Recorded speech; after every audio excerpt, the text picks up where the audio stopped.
Oh.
Hey, welcome everyone.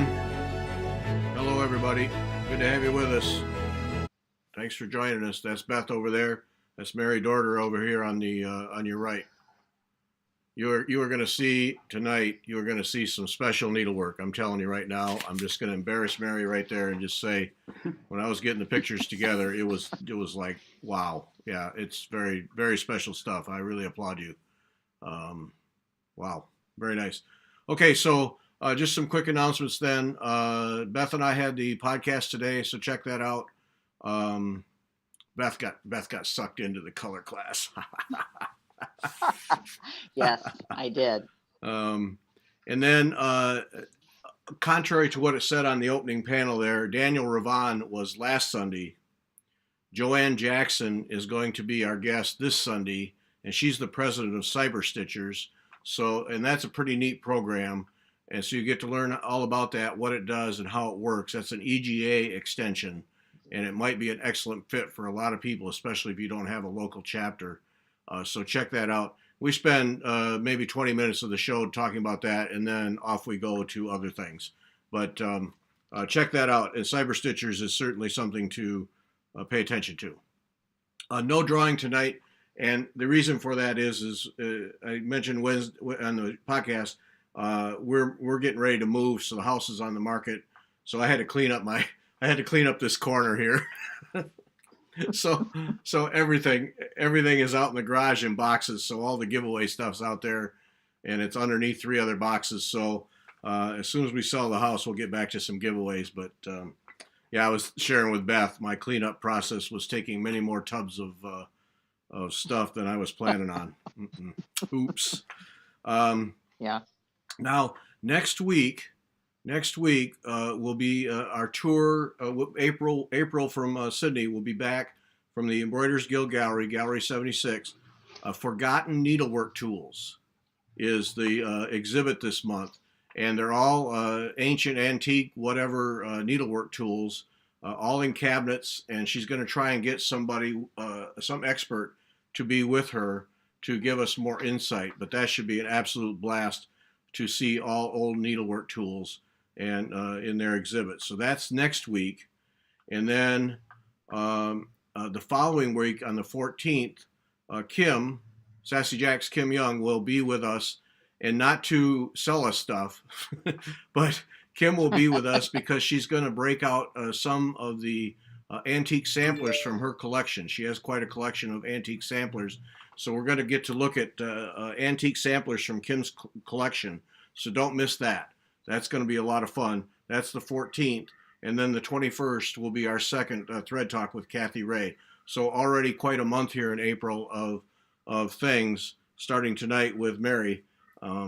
Mary, then we tour in Sydney. Then Kim is going to show us some of her samplers, and then Kathy Ray on the 21st. So plan on all those things coming up. Let's see. Oh, you went and shagged some variegated thread for Cosmo because we have the variegated thread club, Cosmo Thread Club. So Beth, show us some variegated threads. You want to see what they look like. There we go. To your left, to your left, to your left. There we go. Oop, too far. Back, and perfect. There we go. There's some Cosmo variegated threads. Sign up They're at Sassy pretty. Jack's. The thing is wetalkfiber.com/Cosmo variegated. Cosmos. Yes. And then you can get in on that club. And when Kim gets some stock back, the solid colors, she'll make some more spaces in that club, but she's not going to do that unless she can actually ship stuff. So, which of course is appreciated. Then also remember MJF 1861 and MJF 1861 kit. That's wetalkfiber.com/ to get the Mary Jane Fry sampler download and kits. And then Spring Hill /Spring Hill is the Spring Hill ones. And then don't forget now, Hands Across the Sea samplers at Sassy Jack's. Kim has a bunch of them at 40% off, okay? If you buy the ones that are on sale for 40% off and use the code FT for Fiber Talk, FT10, then you will get an additional 10% off. So the ones that are on sale, you get half off. The ones that are not on sale, FT10 gets you 10% off. So that's a good deal. If you want to collect some older Hands Across the Sea sampler charts at half off, that's the way to do it. And if you want some of the ones that are not on sale, FT10 will get you 10% off. So hit Kim up for that. That's all I got. Yay. What do we got here? Oh, Inherited Stitches got to play with one skein. It's very nice thread. Yes, it is. We would agree. Yes. And she finished the freebie, I think, a long time ago. Is it did you do the FT? I don't know. Oh, it's Barbara Anna's. I thought she was talking about the one that the sampler. So, I don't know. Lost here. I don't know. You don't sound lost. You sound like you have your act together and you're ready to go. So I am ready to go. Let's go. Let's see Mary's pieces. They're gorgeous. Yeah. Okay, so Mary, obviously you've been stitching a long time. Quite a while. Not as long as a lot of people, but yeah, I started out as a smocker. I tried cross stitch and didn't have any tolerance for it. And then my mother got me started smocking. And it's kind of like reading a book, you do a row. Oh, I got to do one more row to see what it's going to look like. Have to do one more row.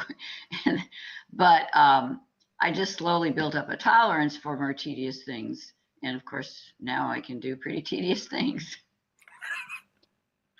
So smocking is the gateway drug to tedious things. Okay. It was. Now, is there a technique that you don't? I mean, we're going to see different techniques. Is there one technique you don't like? Is that cross stitch? Yes, I very rarely do. I do, I try to stay away from cross stitch. I like surface work better. Okay. But I do like black work, and that's a counted one. So, I don't know. Okay.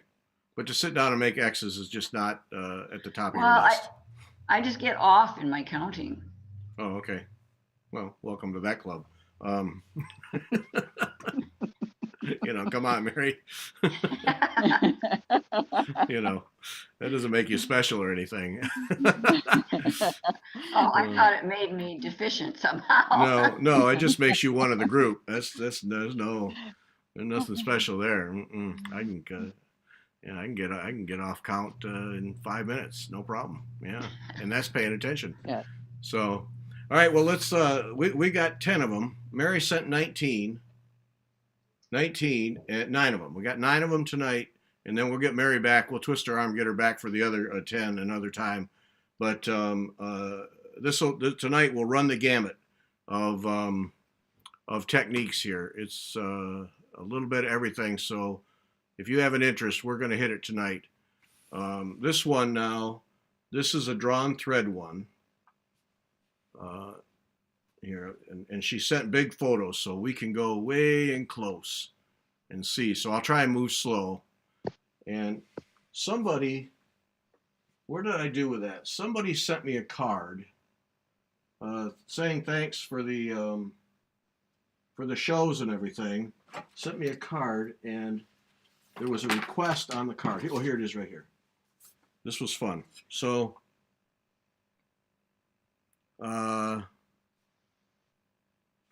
who was that? Pardon me just a second. I should get my act together, shouldn't I? Sometime. Anyway, there's a card that came. It looks like it's from Linda. But anyway, asking us to make a noise. Oh yes, here it is. Could you add a small bell or ding when the photos change? It would help me to know when to look up for my stitching. So she gave Perfect. I understand. She gave the smiley face. So I'm going to give a ding. I should have you'd think I'd have a bell or something, but I don't. So we'll have a ding. So all right. So this drawn thread one. Tell us about this one. Well, it's actually something that Beth roped me into. Yeah. And wait, I thought you roped me into it. Oh, did I? I don't know. Anyway, it was, we did it through the Shining Needle Society. Is that what it's called? And it's a Gay Ann Rogers piece. And Gay Ann's instructions are so good. They don't leave any questions in how to do things. They're amazing. I didn't know she'd done this. Has she only done this for classes? I think so. Oh man. Okay, so the story on this one is she taught it at Callaway, I believe. And people asked her to release it as a class, as just a kit in one of her sales. And she refused to. She said it's too hard. And it is, I have not finished mine yet. And it is the most difficult piece I've ever attempted. And of course, Mary is done. Of course she is. I loved Obviously. it. Yeah. I loved it. It was so much fun. And I did change a few things in it. See, there was a group that was doing, posting some things, and there are two bands in it where their Gayan had put letters or something, and I chose to leave them out and put alternate bands that were not original at all. I just used things that other people said, hey, I did this. Talk about And Gayan originally did it. And Gayan originally did it on Congress cloth, and we changed it to linen. It was changed to linen. Oh, okay. Yeah, for the Shining Needle Society, it was changed to linen. Oh, okay. Right. I can't imagine doing this on Congress cloth. That has to be, linen's got to be a lot easier. That's a lot of detail for Congress cloth, isn't it? Yeah. Seems like it. I don't know. Mm. And I framed it with some space behind it, so that's why there's so much shadow in some of those open areas. Yeah. Yeah, I can see that. Talk about that centerpiece. That's, I mean, that centerpiece alone would be you could just pull that out and just do that much. Yeah, right. It was just, the different, doing the satin stitch around it with the four-sided and buttonhole and cutting some threads, but not others, I believe, and making bars. But like I said, Gayan's directions are so good that it was just really easy to follow. Is that little swirl in the center, is that bullion knots? Oh, gee, I don't remember, and I can't see it that well. I'm not looking right. I suppose it looks like it, doesn't it? Yeah, it does, yeah. I think that's the Reticella Center, if I'm not mistaken. Oh, okay. Yeah, And yeah. then Sandy asked, "What's the name of the piece?" And it's called "Drawn Thread Sampler" by Gayan Rogers. Yeah, but I don't know that it's available anywhere. It is not that I know of. Because those bands above and below the center, those are those Italian designs. They have that kind of that look, at least to me. I guess they weren't identified that way. That was just where thread was drawn out, and vertical threads were left, and you Wrapped them. Well, in some places, others not, and then you banded them together. Bound them together. Yeah. Yeah, it's gorgeous. And so when you had this frame, then you just had to put spacers behind the mat. Yes. That's a cool idea. Because it really shows off the open stitching. Yeah. Right. Yeah, it really does. Keep that in mind. It's beautiful. Now, linen and then linen thread, or what'd you use? Do you remember? What Too do long we ago. use? A broder, Cotton. a broder maybe. Cotton, a broder, Okay. and linen thread, and Mhm. Beautiful. There's so many pieces that you could do as just separate things. oh yes, yeah. And you'll be done with yours next week, Beth? Yeah. I know where it is. Does that help Oh, any? yeah, I mean, okay, that's at least in the start in the right direction, right? Okay, yeah, we'll give you 10 Well- points. 10 points for that. Beth has a handicap because this was the piece, and then there was a quote practice piece that was almost as big that you could do too. Beth chose to do them. Beth chose to do them both, and I decided that I just wanted the main piece. Okay. Is a practice piece is equally as big? Gayanne, calm down. Yes. It is just a little bit smaller, and I wish what I had done is the way Gayan had designed it, which is you do on the doodle, you practice, and then you do the other. But I didn't do them exactly simultaneously, and I wish I had. But Oh, they're beautiful in person. And then Sandy asked if there was worked on a scroll frame. No, how did we do that, Mary? I can't remember. I should know because I just We saw had that mine. on, yeah, we have it on Evertights. It was hmm. on Evertights.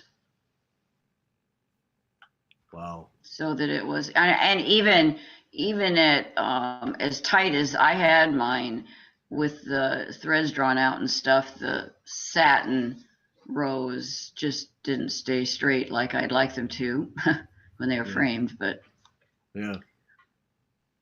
Gorgeous. Gorgeous work. Okay. This one, so even so tail. I call Eventail by Kay Stannis. I call this my magnum opus. Isn't that what that Mr. Holland's magnum opus? Wasn't that a Yes. movie? Yes. But so that's what I call this.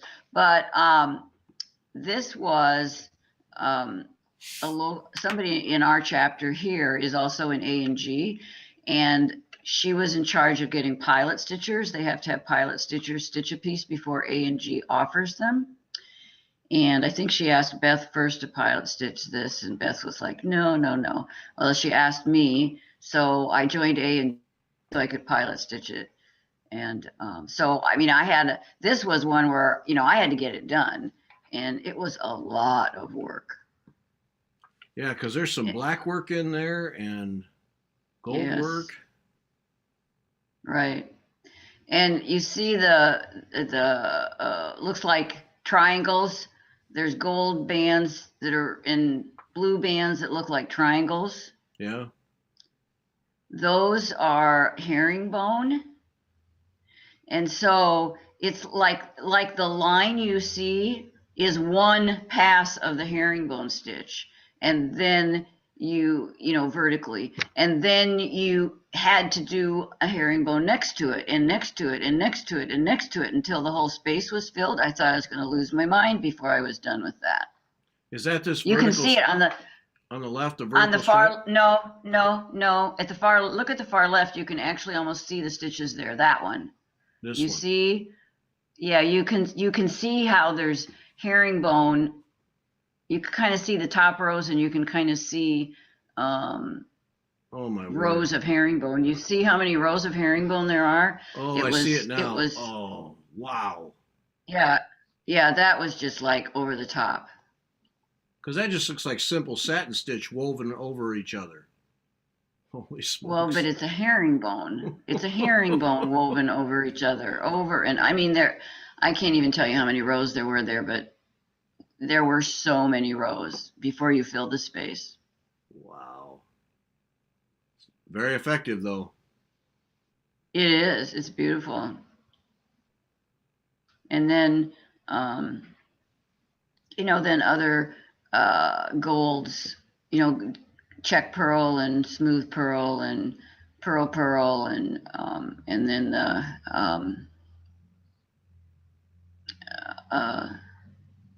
Japanese gold that's stitched for the background of the fan. Yeah. Well, I'll tell you what really stands out for me on this one. I mean, the gold in the fan is stunning. There's no doubt. But the blades, the edges, the blades of the fan with that kind of a serpentine feather-like thing, that's what really jumps out for me. That's just gorgeous. Yeah, the whole piece is really amazing. And the tassel is padded up so that it's doesn't show that it's padded so much in this picture, but it has some depth, a little bit of depth to it. Yeah. More so than the rest of the piece. And then that rope for the tassel, looks like it's couched, or is that stitched? I think it was kind of essing. Okay. Where you take, you know what that is? No. I was going with your flow, Mary. I don't know. It's like it's like you take a little length of your pearl or your let's see, smooth pearl or your check pearl, whatever I was using there, and put it in so that it makes a little S, and then you snug in another piece next to it to continue making the S so it looks like a twisted cord. Holy smokes. Oh my word, Mary, I didn't know that. See, now I just thought I you think- laid it and you couched that down. I don't Oh. think, well, I think that's what that is. You know, I didn't It does review look- all it these does look- methods as much. But Well, it that- you're isn't right, so though. I much think that's what it couched is, down. It's put down like a flexible bead. Does that make sense? Mm-hmm. Yes. Think about a bugle bead, only it's flexible. Oh, did we ping when we turned to this photo? Oh no, ding ding. I forgot to ding. Sorry. But this, I mean, is so impressive because it gives that the visual like a rope laid on top. Right. Wow. There's so much to this. I mean, the more you look at it, the more you see in this thing. And even the outside, the outside edge of the fan, it's so hard to keep a smooth curve while you're stitching. Yeah. And it's never perfect, but So what is the underlying thread in the outer band there of the fan? Do you remember? It's flat silk. Oh, just flat silk. Okay. We used Japanese flat silk. I love the way the gold is introduced in that band all the way around. It's beautiful. Man. Yeah, it's a great design. Kay Stannis did a beautiful job of designing this. Yeah, and I always like it because the fan does stand out from that black work behind it. So it looks like it's on a wall. It looks so three-dimensional. Gorgeous. Yeah, because Beth has seen my pieces in person. So Yes. Yeah, I bet it's even equally more impressive that way. That's gorgeous. It is. Yeah, gorgeous piece. And the black work, actually the black work bands in this were quite difficult, I thought, I had a hard time mapping out the path I was going to take. You take one path out and then come back with the next path and kind of fill stuff in. And finding the path was very difficult. Yeah, it just kind of weaves in and out, doesn't it? Wow. Okay, so Sharon has a question. She wants to know, what is the stitch done in the gold on the blue tassel and on the blue curved outer edge of the fan? The stitch in the gold, should have the piece here. It's I'm sure it's pearl, like smooth pearl or something. Let me see. Yeah, it's some. I think there's smooth pearl around the edge and check pearl in the. So like a skinny U of smooth pearl that's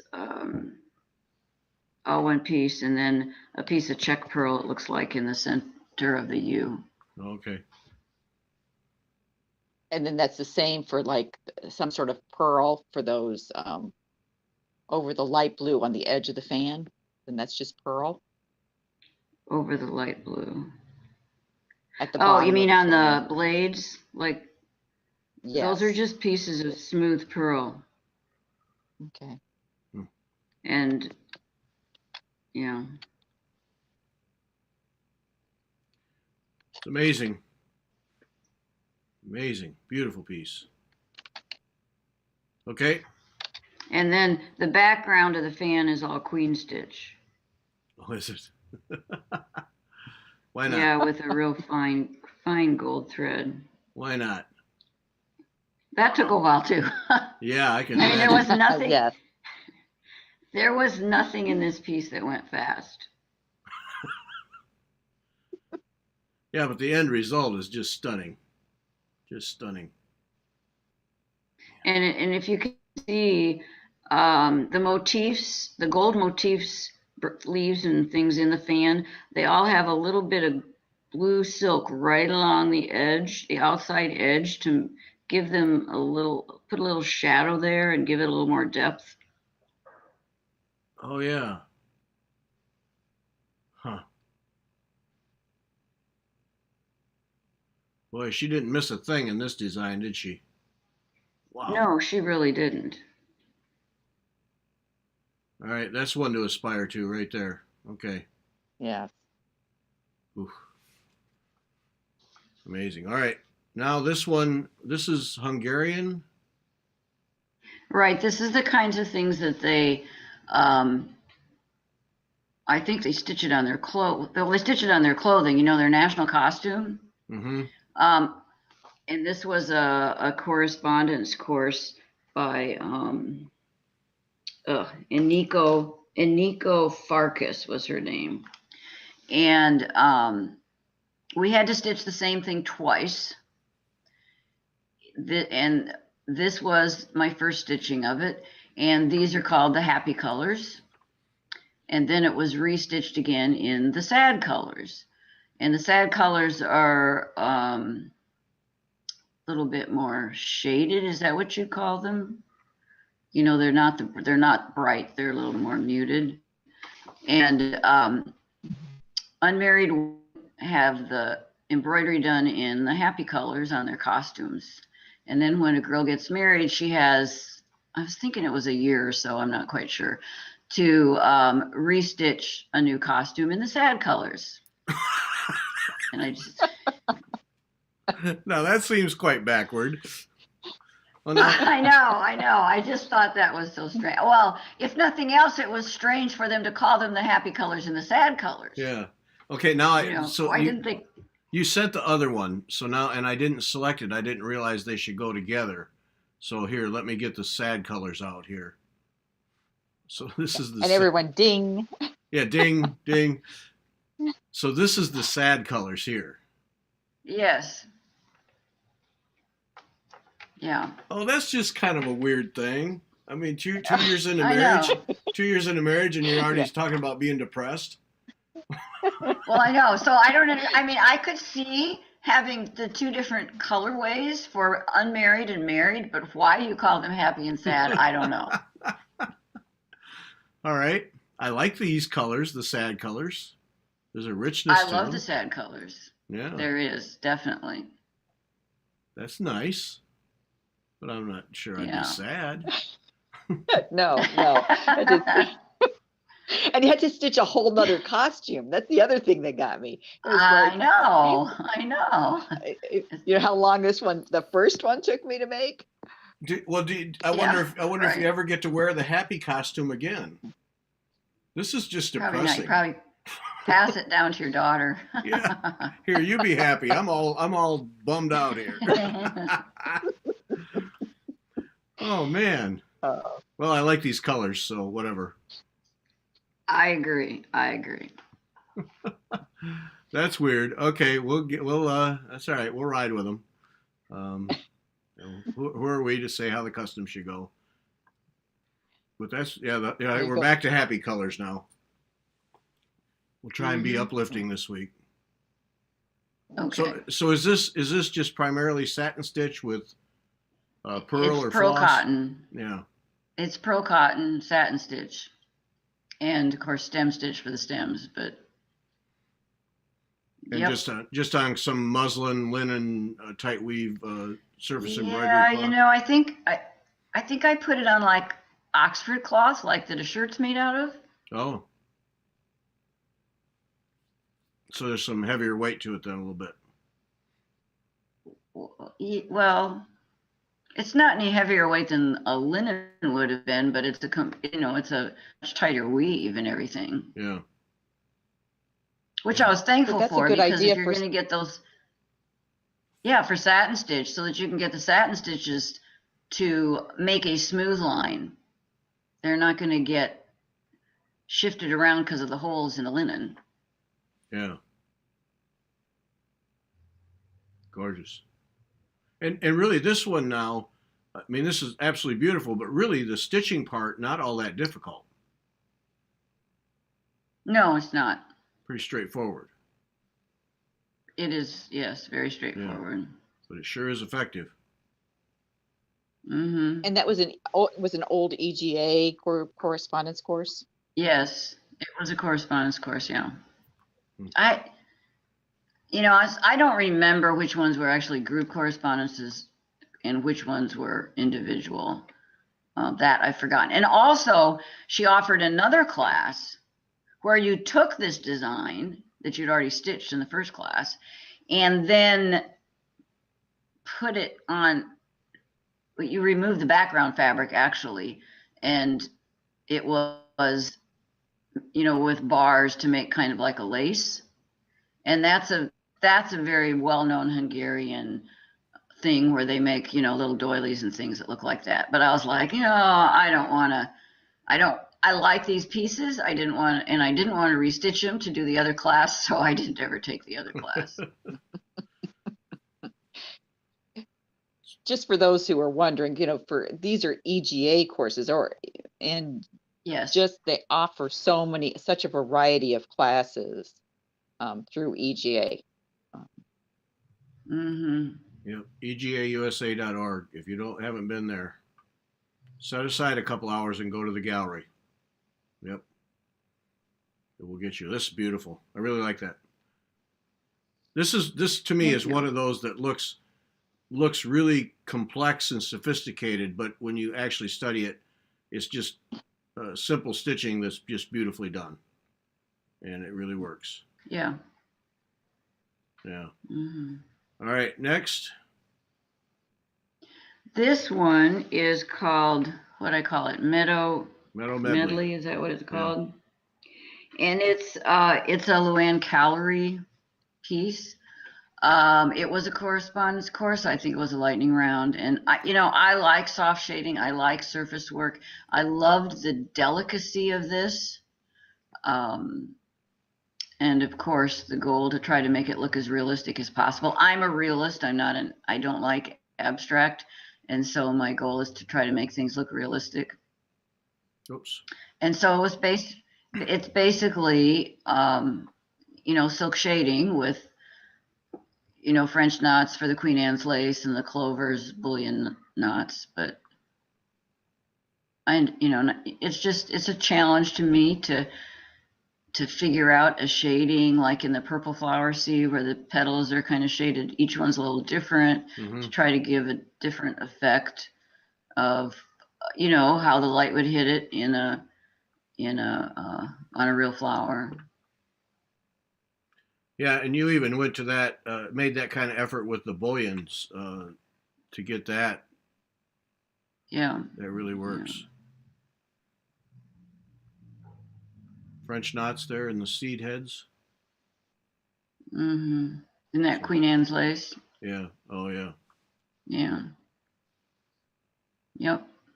So this wasn't that hard a piece, but it's one of my favorite pieces. I love how delicate it is, and I enjoy looking at it. Yeah, it has that delicate Japanese painting look to it, with those really really gentle lines and colors. It really works nice.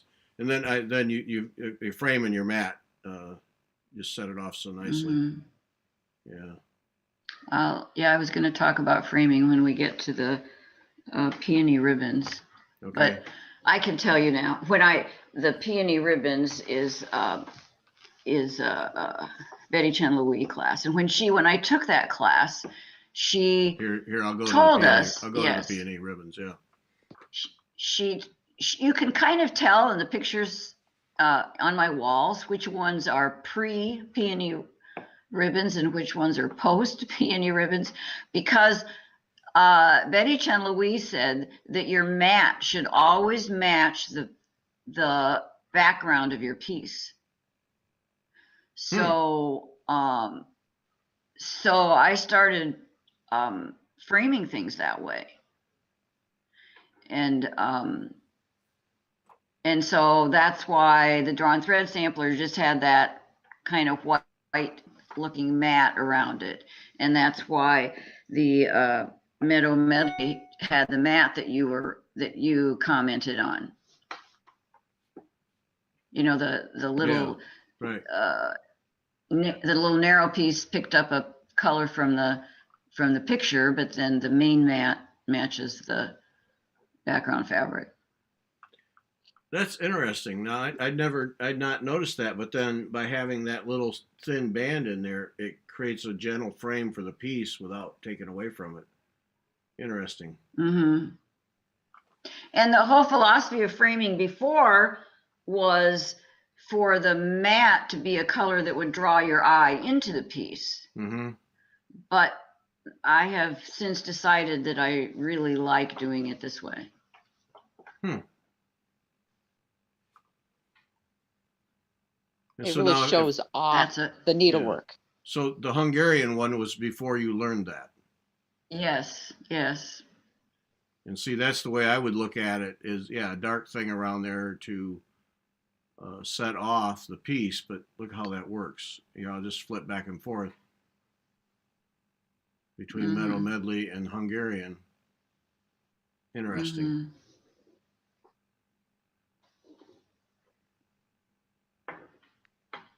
And see that's wow. Yeah, it just and I never noticed that before, Mary, on your frame pieces. But that does that makes a huge difference because it really, really shows off your needlework. Yep. Yeah. And it looks classy. Yes. It doesn't. It does. I mean, it doesn't date it. Go ahead. Oh, Mary, yeah. Well, sorry. that's true too. Your matte colors do really date your things. All right, now there's something right there. That's something to keep in mind.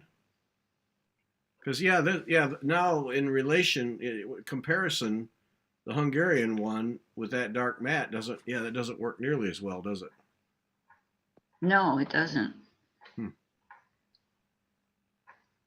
Okay, we learn something every day. Yeah. Every day. Something else. Yep. We just need to finish something so we can frame it. Oh, that's the problem. As one. Now these next ones are a couple of Jane Nicholas stump work pieces. Yes, those were taken. Now lately we in Embroiderers Guild sometimes we have an offer of a teacher coming from like Australia who will make kind of tour for a little bit around different EGA things, and chapters, and you can contract them to come in and take teach a class. And I think this was, and I don't remember the year, but this was the first time that was offered. And Jane Nicholas was here for National, and we got in on having her come, and she taught these two classes, which I actually finished them both. But these just make me happy. They're so fun, and they're so, they're teeny tiny, and they're so realistic. That little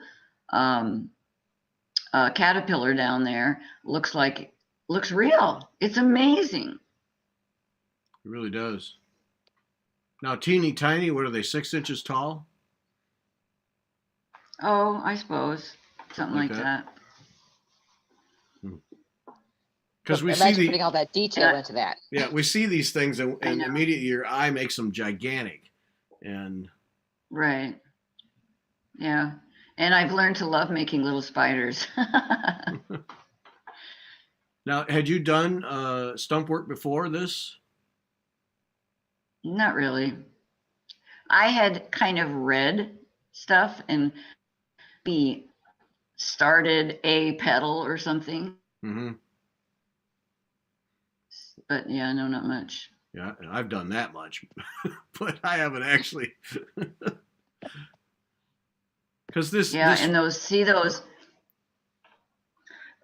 like, well, they look like little squids, the little legs that come up.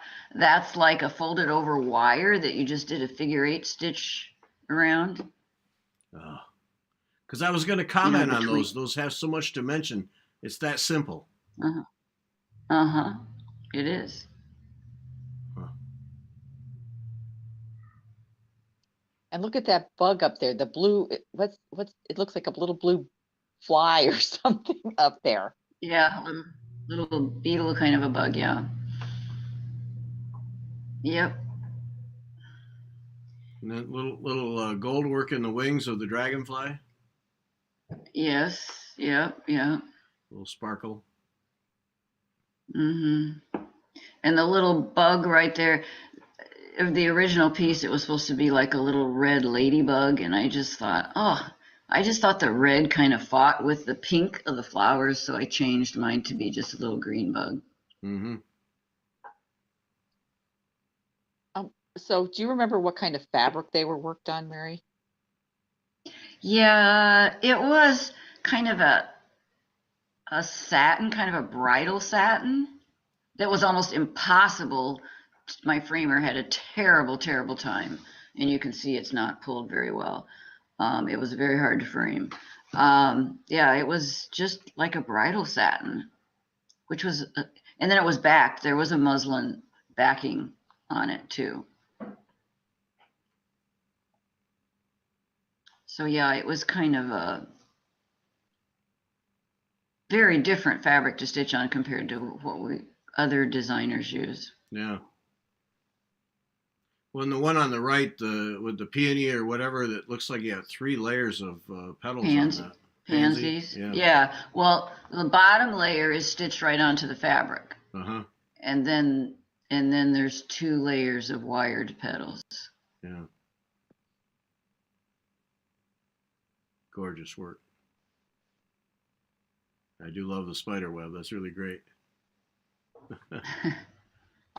Carrie asked, what do you think it was, Duchess silk? Yes, maybe. Yeah, that sounds good.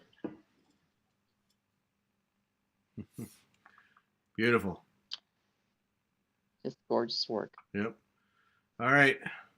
Some Or Nuée now. We got something for everybody tonight. Right. This was okay. I took a 9-lesson individual correspondence course on silk and metal through Embroiderers Guild that Kay Stannis did, and every 8 of the 9 pieces. The first piece she gave you something to stitch, and after that you were on your own and you had to do a technique. And this was my Or Nuée class. And I actually there's a yellow fabric behind it that was a very coarse weave, which really helped me with my rows of laying the gold for the Or Nuée. And of course you draw the butterfly on your fabric. And I chose to couch the background with a dark purple because I thought, and I don't remember why I thought this, and you can tell me if I'm right or wrong, that the purple is like the complement of the yellow that the gold is. And so to me, when I mixed them like that, it would cause the background to recede, kind of be darker and recede. So that was my goal, the way to do it that way. And then,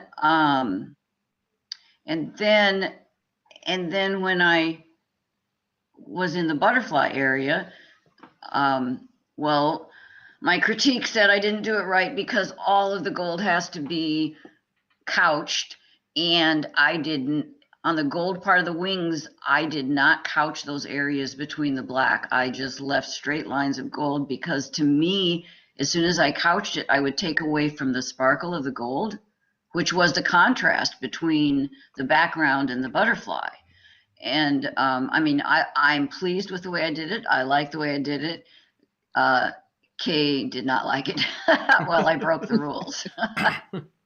No, but I see your point, But, because of the gold, if you couch the gold in the wings, then it would just look like background. Yeah, it would have, even if you put a gold couching thread on it, it's going to detract from the shine of the gold. Mm-hmm. Yeah. Well, then So the that was why I chose to experts do are it that wrong. way. The experts are just wrong. That's just all the way. That's the way it is. Well, I think the truth of the matter is these days we get so bound up in the rules, and I think if you would look at the more, and I'm not that well read, but what I have read about what they did back in the day when, whenever it was done for ecclesiastical work and stuff, they just did it. They didn't have rules that bound them up in how they would do it. Yeah. Well, it works. I don't care what the rules are. This works. Thank you. Now, is this a 6-inch across circle? Ish? I suppose Something like that. yeah, Okay. something like that. And I like the way that you put the butterfly at an angle. Gives some life to the thing. Yeah. Yeah. Yeah, it's way better that way. Yep. Okay. Now this one, I think this one Okay. I think Peony Ribbons is the one for me that of all of them. This is an amazing piece, and Betty Chen Louis was, I don't think she's teaching anymore, but she was an amazing teacher. Like for each ribbon, she gave us threads. Use these threads on this ribbon, but then then you were supposed to go home and decide your own shading and how you would gradually move from one color to the other by introducing a little bit of the next color and more of it until it moved into the second color. Do you know what I'm saying? Mm-hmm. And I just that was just exciting to me to make those decisions and make those shadings and transitions. I loved this piece. Well, this one of all of them that you sent, this was the one that I just kept going back to. It's beautiful. So, thank you. So then, all right. So then, if we start with the full ribbons from the left, the third one that goes down and then curves and goes back up to the right. So then you use these threads for that. So you had to make those work. So you had a front and a back. Is that how it worked, or were you able to change? Did you change? I can't tell. Well, no, I think it's a different color on the back, Of course the stitch changed completely. Right. It's a much lighter, like the backside of a fabric is lighter. Right. Okay. I didn't know if the back color was blended into the front side, and we just can't see it as clearly. No, I don't think so. But they're just, and then the leaves, the straight line leaves. Was that literally just straight lines, or is that a back stitch? Yeah, I think it's just straight stitching. Okay. Man, it's just this one. This is the one. It has such a clean, elegant look to it. Mm-hmm. Really nice. And then here's your So was that the mat. first? Go ahead, Beth. So was that the first time you had taken a class where you had to make those decisions of choosing your own? Well, but you have to realize I don't do canvas work. And this was much more canvas. Might be done on Congress cloth, but it's still much more of a canvas type piece than what I normally do. So, I mean, I had done shading with floss, like in flowers, but nothing like this. Yeah, there's a real sophistication in here. It's gorgeous. Just gorgeous.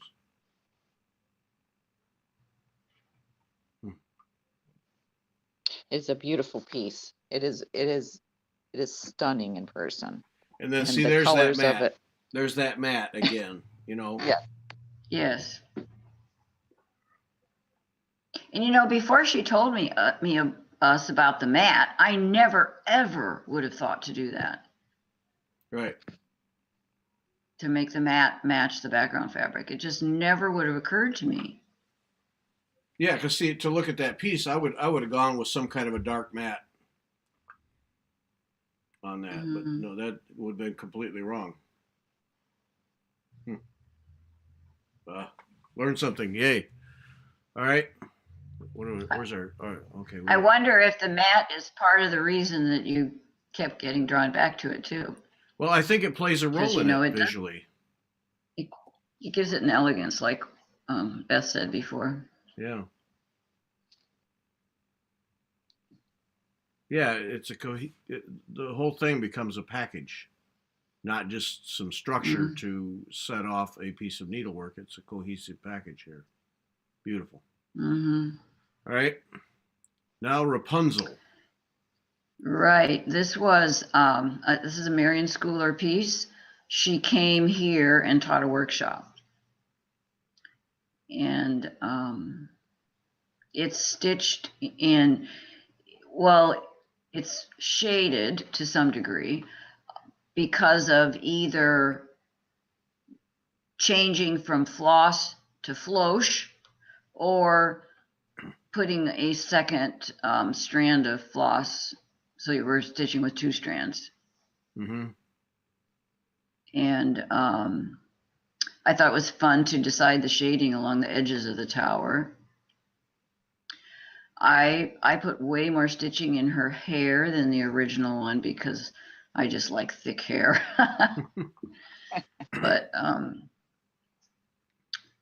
and the hair was a lot of fun to try to think about how curls would look and her, waves and Yeah, what stitch did you use for that? Because you very I, you got it. I mean the it's just waves all the way it's down. just Yeah. it's just a stem stitch. Okay, but it worked. But she had to think about stopping and starting and making it look, like it was underneath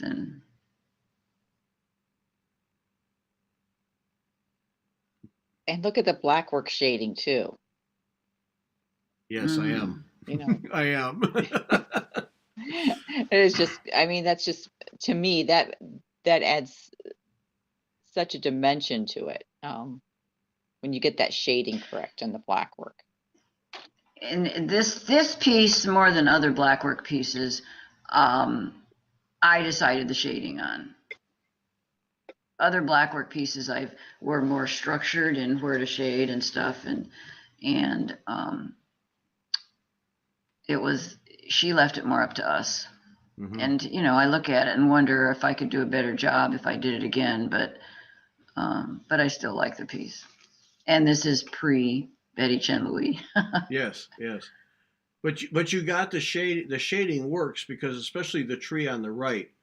Uh, there's dimension there. There's visual dimension. That the Mm-hmm. background literally goes to the background. No, you got it. And Mm-hmm. and that tower has a curve to it.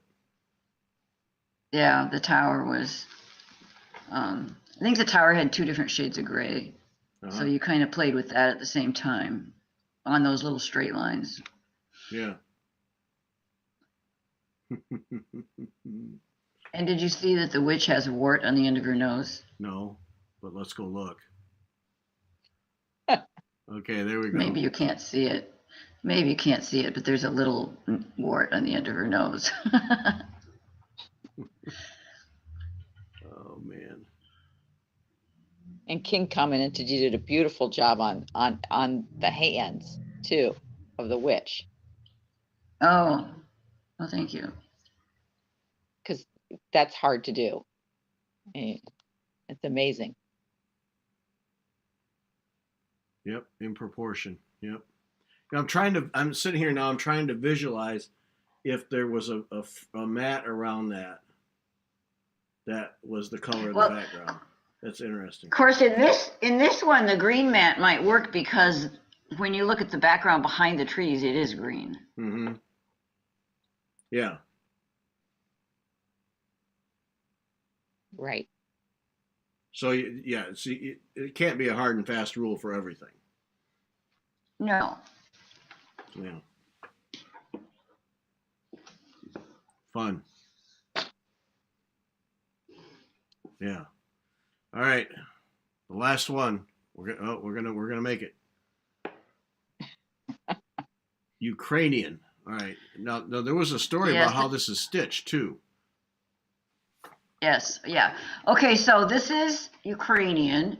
Um, After we studied it it was another group correspondence course with EGA. After we studied it for a while, then we had to design our own spot sampler. And that's what this is.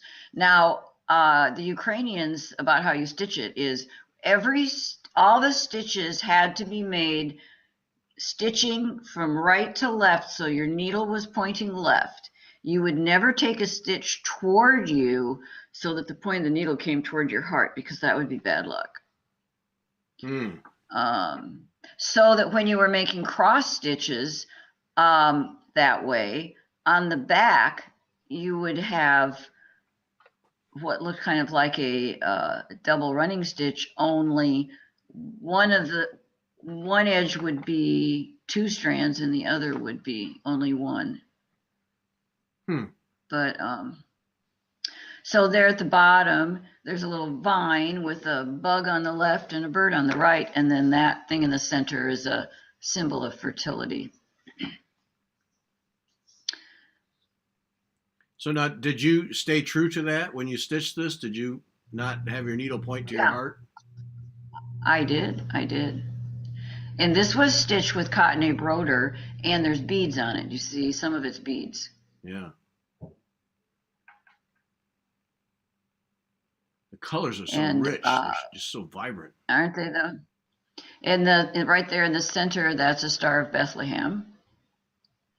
And then bugs around it are the little bird, and the rest are, I think, bugs, different bugs.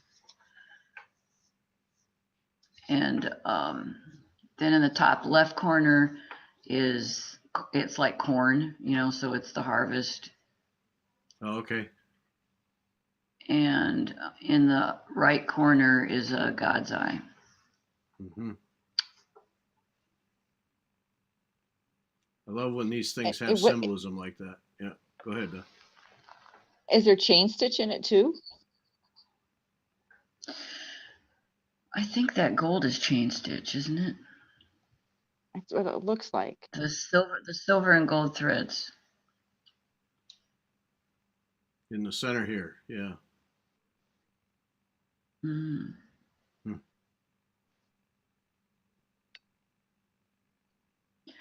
Beautiful piece. Yeah. And so go ahead. I was looking, so this kind of stuff was on their national costume too. Only when you look at pictures of their national costume, it's more what looks more like rows of borders, straighter lines. Mm-hmm. It isn't a spot like this, but. Now, your design lifting motifs from different costume things, or did you create your own motifs here? No, I don't think we create our own motifs. These were just, there was, the lady that taught it actually had a book that we didn't have with a lot of different motifs in it. And we found some in that book.